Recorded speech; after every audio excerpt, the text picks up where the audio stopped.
Hey boys and girls, since we don't have an instructional video this week, I wanted to share with you one of my favorite read alouds for the end of the year. It's called Last Day Blues. If you're anything like me right now, you're experiencing some blues over the last day, maybe even the last week or the last 9 weeks of school, since our year hasn't really ended the way that we're used to it ending. It's a little different from the normal. But I do want you to remember that you have so much to be proud of this year. I want you to reflect on your accomplishments and the great things that we've shared. We have so many fond memories of the year. Um, and in the book, the students and the teachers are sad about the year ending, but they also at the end find reason to celebrate. And that's what I want us to do right now. Boys and girls, I miss you so much. I can't wait to see you at the start of the school year next year, and I hope you enjoy this book. Last Day Blues by Julie Dannyberg, illustrated by Judy Love. On the Monday morning before the Friday that was the last day of school, Mrs. Hartwell took attendance. She sighed as she called out the last name. "I'm going to miss all of you," she said. The kids nodded in agreement. "I'm going to miss my friends," said Shannon. "I'm going to miss Daisy," said Dan. "I'm going to miss chocolate milk and pizza for lunch," said Joe. Everyone felt a little blue thinking about the last day of school, even Daisy. That afternoon during recess, the students talked as they hung out in the jungle gym. "Mrs. Hartwell says she's going to miss us," said Alexandra, swinging from a bar. "We should get a present to cheer her up," said Eddie, hanging upside down by his knees. But what could they get her? "I could give her the rest of my sandwich. It's my mom's bologna special," said Josh. "Or a coffee cup. Or a new pen, the kind with feathers and beads." The students thought and thought, but couldn't come up with one single idea that they all agreed on. "We'll think of something tomorrow," Eddie assured everyone as they lined up at the drinking fountain. On the Tuesday before the Friday that was the last day of school, Mrs. Hartwell read the final page of their last read-aloud book. "I'm going to miss circle time," said Mrs. Hartwell. "I'm going to miss science," said Emily. "I'm going to miss seeing Mrs. Hartwell wear her safety goggles during science," said Jack, giggling.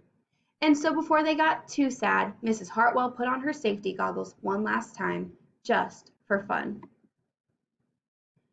"We definitely need to cheer Mrs. Hartwell up," said Andy during recess as he jumped out of a swing. "Any ideas about a present?" Eddie asked.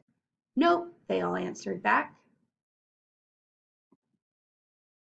On the Wednesday before the Friday that was the last day of school, Mrs. Hartwell brought in her super-duper sugar cookies with extra frosting. "I'm going to miss snack time, but I can't wait for barbecues by the pool," said Jack. "I'm going to miss recess, but I can't wait to play hide and seek outside after dinner," said Alexandra. "I'll miss school, but I can't wait for summer vacation," said Josh. The class discussed their summer plans and drowned their last day blues with another round of milk and sugar cookies. "I don't know whether to be happy or sad today," Andy said the minute they all arrived at the jungle gym. "Mrs. Hartwell is sad," said Olivia. "She probably doesn't want the year to end." "While we're swimming, she'll be reading her old lesson plans," said Walker. "And while we're playing, she'll be trying to remember the fun times we had this year," said Dan. And that's when an idea zip, zapped, and zinged through Eddie's brain. "I know exactly what will cheer her up," Eddie said, jumping down from the jungle gym. The class agreed it was perfect. On the Thursday before the Friday that was the last day of school, Eddie raised his hand right after Mrs. Hartwell started language arts.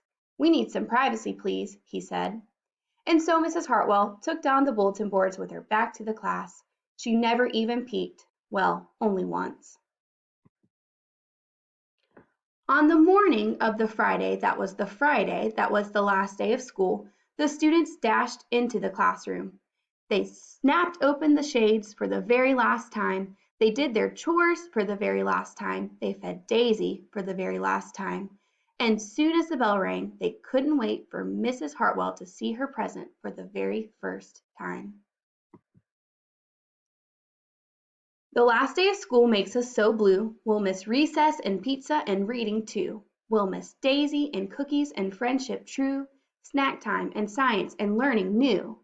We'll miss spelling bees for our test review and groundhogs that play peekaboo. The year's been great, a big wahoo. There are many things to miss, it's true, but mostly what we'll miss is you. Later on during recess, Eddie said, I think Mrs. Hartwell liked her present. I just hope it helps, Margaret said. Poor Mrs. Hartwell, they all said sadly as they pictured their final goodbye. Teachers must hate the last day of school. And then it was time. The bell rang. Goodbye, the students called as they rushed out the door. Goodbye, Mrs. Hartwell called after them. And then she returned to her empty classroom. It's just you and me, Daisy, she said. I'm sure going to miss them this summer. But I can't wait for a vacation. Boys and girls, I'll see you so soon. Have an excellent summer and enjoy your break.